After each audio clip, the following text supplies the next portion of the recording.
I'm thrilled to be invited to speak to you today. I love the CMO Collective. I think it's a great organization. The reason it's so great is because you guys have a really hard job as senior marketing professionals. I actually would not want your job because you're faced with just a huge amount of change and many disparate strands of this, that, and the other thing, digital, social, mobile, local. And it's like, how the heck do you pull all these strands together and create a rope? So I'm going to talk about that a little bit today, trying to connect some dots that I see. And my point of view is a software entrepreneur. And what I see is DataXu makes some software for brands and agencies that helps you use data to market smarter in the digital world, put simply. So what we get to see is hundreds of companies trying to do this, some succeeding quite well, some failing.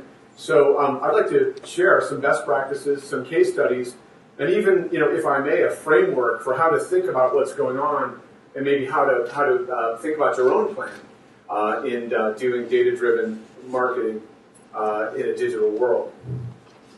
God bless you. So what are some of the strands? Well, I'm going to connect the dots between consumer engagement, which the game has totally changed, and we're all as marketers sort of running many paces behind consumers.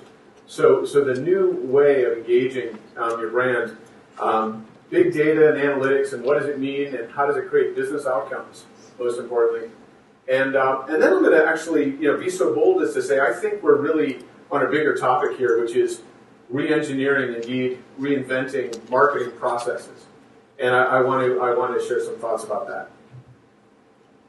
So our story really begins with the consumer, and it ends there as well. But it's quite obvious now that ubiquitous computing in the form of mobile devices and other kinds of digital devices is really changing consumer behavior fundamentally. It's changing the way we buy, and this change has just begun. But it's changed, over the last couple of years, who we trust and how we build trust, which is a function of how and who we communicate with. It's no longer just a platform that can be controlled by he or she with the most money and media power. It's really about a disaggregated peer-to-peer influence. And obviously it's changing how we communicate. Trillions of text messages, billions of cell phone plans around the world, and 2 billion connected online users with another 2 billion to come in the medium term.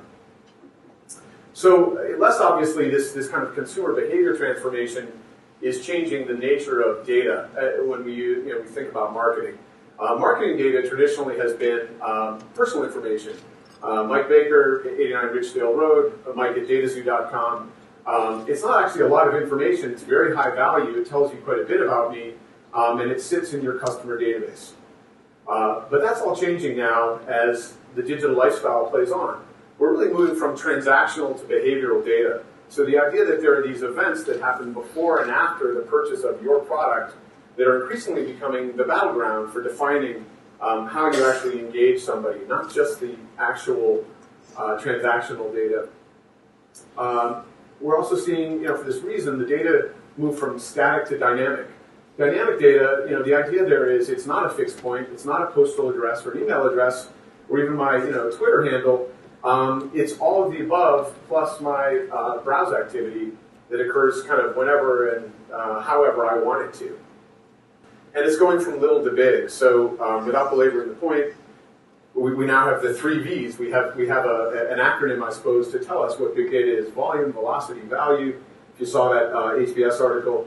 And the takeaway point is it's still going up times 10 in the next couple of years. So what we see today is really just a precursor of a far bigger challenge to somehow make sense of this and compete using this new commodity. So there's a huge opportunity for marketers, and I like to just show it visually by displaying a real brand who is competing on data analytics. Sort of real-time consumer engagement with the brand, filling out leads actually for test drives of a car around the country by model type, all in response indexed to marketing investment. So this is a glimpse into the future of what some brands are actually doing today to understand in real-time consumer behavior and re-engineer their marketing process and investments to create better engagement. So the job is clear. As marketers, actually, you are being asked implicitly, perhaps even explicitly by your CEOs, to understand and leverage the data. And we all know that just because the task of marketing has gotten harder and broader in some ways, we don't get additional budgets for that. Indeed, we may get less. So this is really what sets up the need for, in my view, a fundamental re-engineering approach based on consumer behavior, the problem of how to engage in this world, the opportunity around data, and frankly also the realities of constrained budgets despite all of this new stuff. So I really think that data is in the process right now of transforming the business of marketing. The early place we're seeing this is in digital, and so my comments from here on are going to focus on digital, which of course is an ever-increasing portion of our customers' lives. So the first observation is we have changing values. The equation itself is changing for marketing. You may not expect me to say this as somebody who sells software to help with advertising, but I think the value of advertising is declining. And actually, I think we'll see a secular decline in the amount spent on advertising as it gets more intelligent and more efficient. And my hope and expectation actually is that more money is put into the product. Because what really is happening is what's going up in value is the core goal of advertising, which is engagement. So no change there, but I mean, I'm just stating the obvious. So how do you engage in the world I described, which is completely dynamic and consumer controlled? Well, you as a brand steward are going to have to do a better job somehow personalizing your brand to the consumer on their terms. And I think it's not an overstatement. We used to say this back at as an early days mobile guy. We said, really mobile is about conveying your brand as a service. And this really states, I think, the task going forward for brand marketing. The internet and connected lifestyle has brought us great utility to our personal lives. What is the brand role in that? By the way, utility can be entertainment, of course, but this is the internet companies that pointed the way. I submit to you, if you're a credit card company or a personal care company, you should be conveying your brand as a service, just as Google, Amazon, and Apple and Facebook have all really created, among the world's most trusted and well-known brands. Really, if you look at the top 10, by creating great utility, conveying their brand as a service. So this way of thinking requires a new approach. And how can you use data to sort of re-engineer? I'm going to introduce a new term, programmatic marketing. Raise your hands if you've heard of this, programmatic media, programmatic marketing. Nobody, one or two have heard of it. The idea behind programmatic marketing is using data, consumer data, both transactional and behavioral data, and automated business rules. Okay, what's an automated business rule? Algorithm is a fancy term for that, but basically using data and analytics to measure and tailor every engagement with the consumer at the individual consumer level. So that's something we've talked about as marketers for a while. This is now happening. So the ability to sort of differentiate not between 5 segments, but perhaps even many more segments, and even down to something close to an individual level. To understand what each investment is doing, and to tailor the creative message and engagement strategy accordingly. And to do this in real time, what I like to call the speed of life. This is how things operate in all of our personal lives, and yet we as marketers are far from having this kind of relevance or sentience or value utility for our customers. So let's start first with insights and analytics. All marketing programs start there, right? So I want to show you an example of actually a clothing brand who is getting behavioral data from their website using a software that can measure this. What's really interesting about this is these dark blue squares are showing you your best customers. So what are the demos and interests of my best customers? I'm not going to survey them.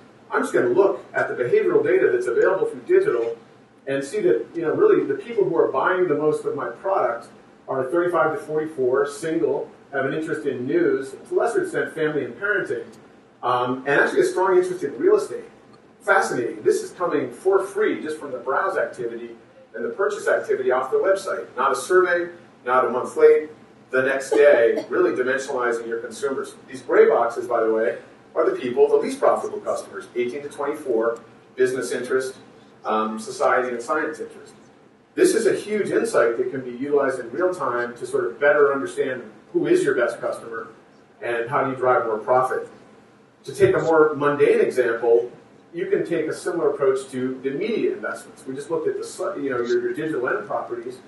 The media investments, if you were to sort of look deeper with data, you would understand that, in fact, oftentimes what you're optimizing on in your investments, in this case, these red bars, the click rates, when you start to look at the income behind clicking, again, using data to go deeper, what you realize is the thing I'm selling, the purchase rate, is most correlated with $500,000 or more household income per year. And yet, you look over the red bars, that is exactly the category of people who don't click. Now, this is a marketer who's denominating its investments in clicks, right? So this tells us that by looking at data, we can start to have some aha moments where we realize we fundamentally need to revisit our attribution rules. How do we measure success?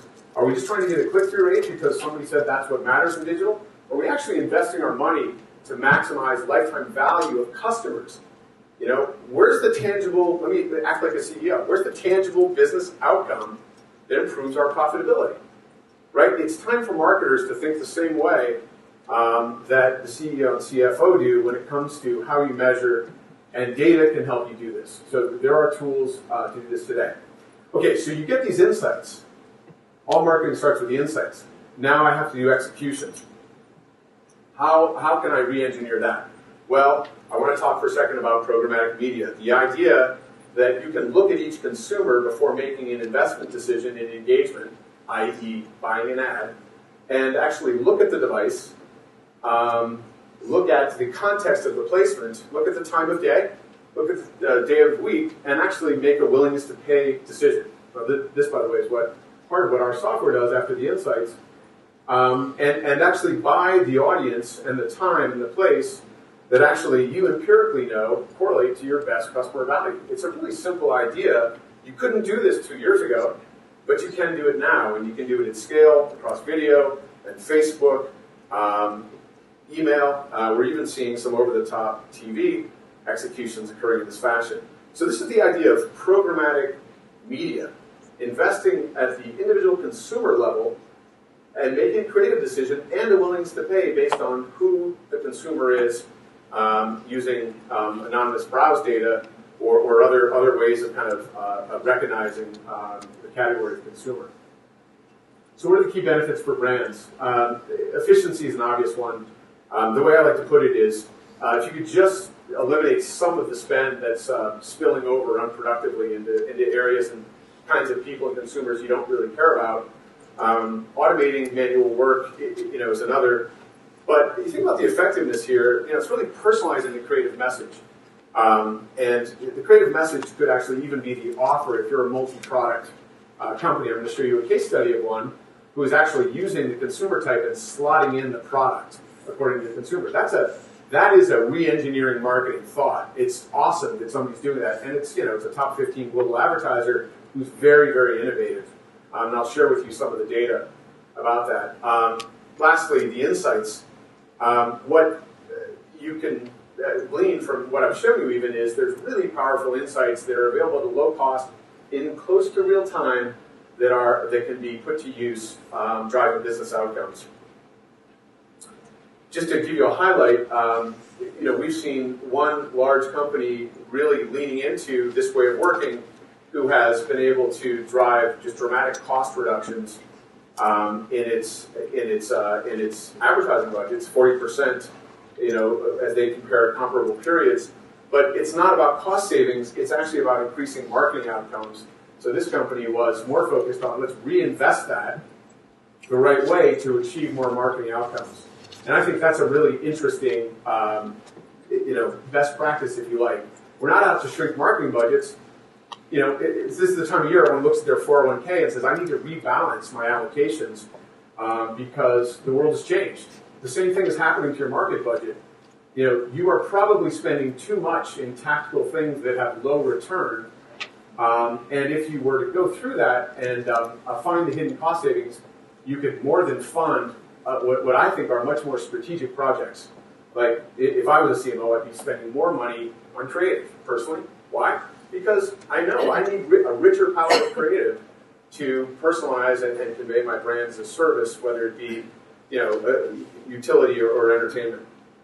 So I'm going to show you some case studies, but before I do, I want to give you the framework. And this is, I actually had my 12-year-old son help me with this chart, so it looks pretty basic, but the idea is the green is good, the yellow is uncertain, and the red is bad.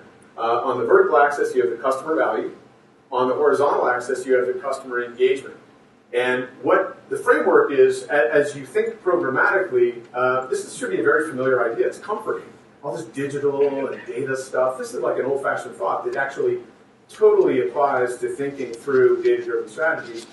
You want to invest less at these low-value customers that aren't very engaged. Just have your investment program essentially stop there. Waste no more money.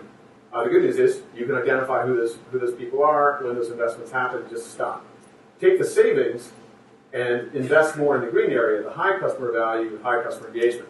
But don't give up on the yellow areas, because it turns out a high customer value that's not very engaged, you know, can we work on engagement with that person? Of course, and we must. This is how we're going to grow profits at the company. What about, you know, the person who's very engaged, but is frankly not the most valuable customer? Well, that's good too, because we may have a different product. If you're a multi-product retailer, a vendor of sorts, and who isn't, you're going to have some product for that lower value customer that may be a better fit than what you're actually investing in. So this is a framework for, you know, thinking about what you want to do in general using programmatic techniques and data. And now I want to talk a little bit about some case studies. So we see hundreds of brands across all the verticals. We even see competitors, which is fascinating to watch. What are some results? Well, I mentioned earlier somebody who was kind of pushing the envelope. Ford did something very innovative. They said, using the framework we just discussed, okay, what if, you know, we have 10 different badges of cars. What if we turned all our sponsorships, the places we have to be as a brand in digital media, what if we made those smart? What if we sort of did change the sponsorship content based on who the consumer was coming to the various properties where it was sponsored? And specifically, what we'd like to do is, we'd like, first of all, even though it's branding, if we have a customer who's in a purchase cycle, we'd like to, instead of branding, just try to close them. So they said, first of all, we have our own data management scheme, and anybody who's a current intender to buy a car, we will go right to promotional offer. So that heretical thought number one, you know, take some of your brand money and actually try to use it for driving a sale. The short story of this whole case study was a 20% increase in the outcomes, which were, you know, key research and buying activities for this brand. They said, secondly, if we don't have somebody who's really in the cycle, it's a 5-year process. What we'd like to do is to sort of custom fit the right product and brand message to the demographic segment that's showing up. And thirdly, if we can't resolve it with the data, we'd like to use a probabilistic model that just says, sort out whatever piece of creative that we're seeing empirically will have the highest likelihood to create engagement downstream. So really fascinating work to do this, by the way. And this is CMO stuff. You've got to unite business units. And so that's what's so fascinating about this case study is actually getting people to share some budgets and opportunistically across the firm say, we're going to actually base our marketing efforts on the consumer, not the BUs or the products, and we'll see if we can't raise the yield overall. The answer is you can. So that's an interesting pointer towards the future. Another case study, this one's from a technology company who actually came to us and said, you know, actually it was their agency, said, we're all this online marketing stuff, you know, we always talk about cost per acquisition and these kind of very like DR type metrics. You know, we sell products that are worth different amounts of money and they have a different profitability to the firm. So kind of makes no sense that we just talk about acquisitions as if they're all the same thing. What we'd like to do, can we actually allocate our budgets on profitability of the product being sold? So here was a brand and agency working closely in a very innovative way to say we're going to steer towards a return on ad spend metric relative to profitability. And we're going to optimize the media investments that way by looking at the individual consumer and understanding, is this somebody who would be buying our high-value products or our low-value products, and we're going to pass on the low-value converters and orient towards the high-value. When you do that, this brand found out, you can make the shopping cart size and the value, the overall profitability of the customer go up significantly. Another example, and this one, I'm going to show a couple of financial services examples. Financial services trying to figure out mobile devices, right? There's an obvious opportunity here. We're seeing more and more of the mobile banking activity occur through the phones and even tablets. And this is a trading company who said, we'd like to our thesis is that different kinds of device users have different kinds of engagement patterns and even profitability with the firm. So what they found was, let's run media and actually measure our site across devices and understand if there's a device profile for profitability. And what they found was actually early on that tablet customers were becoming twice as valuable as any other mobile device, and actually even more valuable than PC users. So they found this by measuring the outcomes of investments to those devices and then reallocating their budget towards the device as a user persona. What's interesting about this, they did this about a year and a half before their competitor did, and it had meaningful impact on account acquisition and monetization. Another example, when you're measuring everything with data, you can start to see little patterns. The credit card company who sees that within certain DMAs, New York included, you see a pattern of high engagement with ads, brand engagement during these urban consumers during the daylight hours in the middle of the week, on Tuesdays actually, and then these same consumers converting on Sundays, but only in urban DMAs, like a really interesting, very obscure data pattern that you simply wouldn't have been able to realize through traditional analysis or media planning and buying and optimization. And so this has become a run rate motive investment, believe it or not, for this, I call it a micro segment, but it's an evergreen. And again, this is something that this brand's competitors don't know about, and so it's a novel strategy that's driving value. I think lastly, interesting to see banks doing innovative things. Some of you have probably heard about the Facebook exchange, which allows you to sort of synchronize your essentially customer database to address consumers within the Facebook context.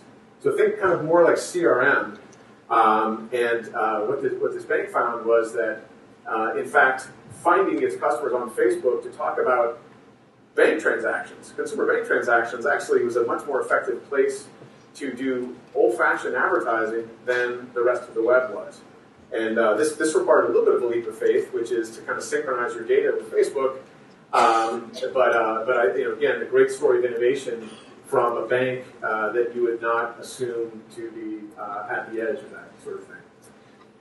So I'll leave you with some examples of some of the innovative best practices we've seen for marketing in a digital world using data, and suggest to you that I think 2013 is the year of bona fide reinvention and re-engineering of the marketing process. And think about it this way. Data and algorithms, look, I didn't get into the business of advertising to talk about data and algorithms. True. True or false? True. But you know what? These things can help you just automate the tactical stuff to free up money to make more strategic investments. That is refactoring. That's re-engineering.